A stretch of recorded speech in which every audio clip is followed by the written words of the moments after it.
Renungan Kefas, Jumat 30 Juni 2023. 7 tahapan masa gereja, Pergamus, Tiatira, Sardis.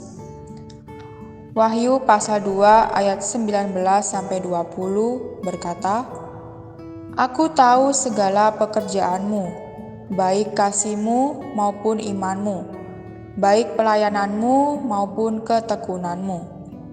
Aku tahu bahwa pekerjaanmu yang terakhir lebih banyak daripada yang pertama. Tetapi aku mencela engkau, karena engkau membiarkan wanita Izebel yang menyebut dirinya Nabiah mengajar dan menyesatkan hamba-hambaku, supaya berbuat zina dan makan persembahan-persembahan berhala." Dalam bahasa Yunani, Pergamus berarti perkawinan,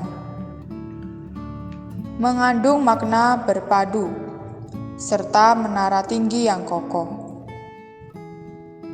Menurut tanda, gereja di Pergamus melambangkan gereja yang kawin dengan dunia dan menjadi menara tinggi yang kokoh, sama dengan pohon besar yang dinubuatkan oleh Tuhan dalam perumpamaan biji sesawi.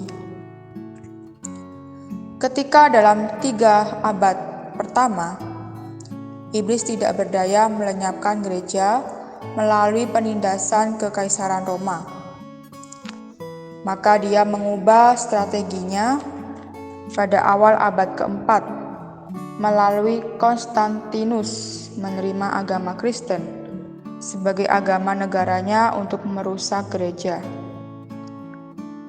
Melalui pencanangan dan pengaruh politik Konstantinus, banyak orang yang tidak beriman telah dibaptis atau dipercik masuk gereja, sehingga gereja membesar dengan abnormal. Bagi Kristus, gereja seperti mempelai perempuan yang suci. Perkawinannya dengan dunia dalam pandangan Allah adalah perzinahan rohani. Gereja di Tiatira ialah gereja yang murtad. Tiatira dalam bahasa Yunani berarti kurban wangi-wangian atau kurban yang tidak putus-putusnya. Sebagai tanda, gereja di Tiatira melambangkan gereja yang sepenuhnya terbentuk sebagai gereja dengan sistem kepuasan universal pada akhir abad ke-6.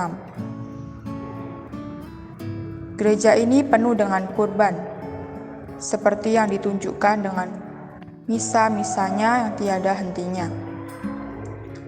Gereja yang murtad ini akan tetap sampai kedatangan Tuhan kembali. Gereja di Tiatira adalah kelanjutan dari gereja duniawi, dilambangkan oleh gereja di Pergamus.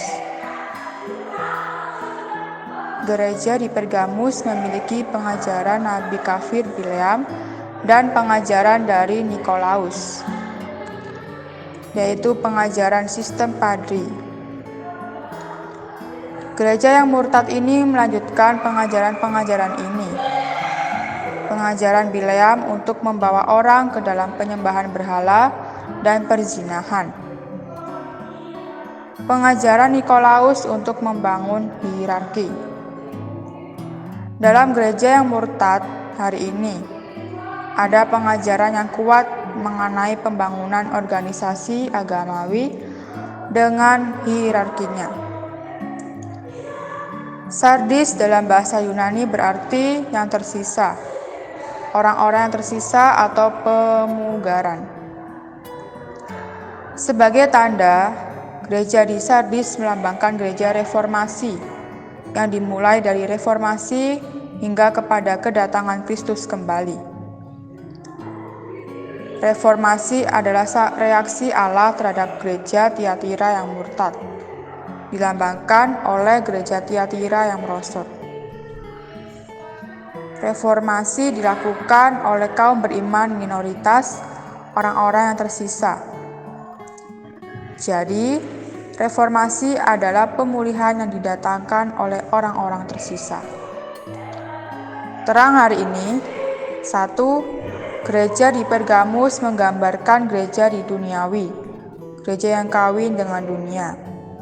2. Gereja di Tiatira menggambarkan gereja yang murtad. 3. Gereja di Pergamus menggambarkan gereja Protestan hari ini. Doa hari ini mengucap syukur untuk pewahyuan kebenaran yang telah Tuhan bentangkan di hadapan kita. Mohon Tuhan terus menjaga kita, memiliki mata yang tertuju kepada Dia, dan tidak berpaling dari Dia.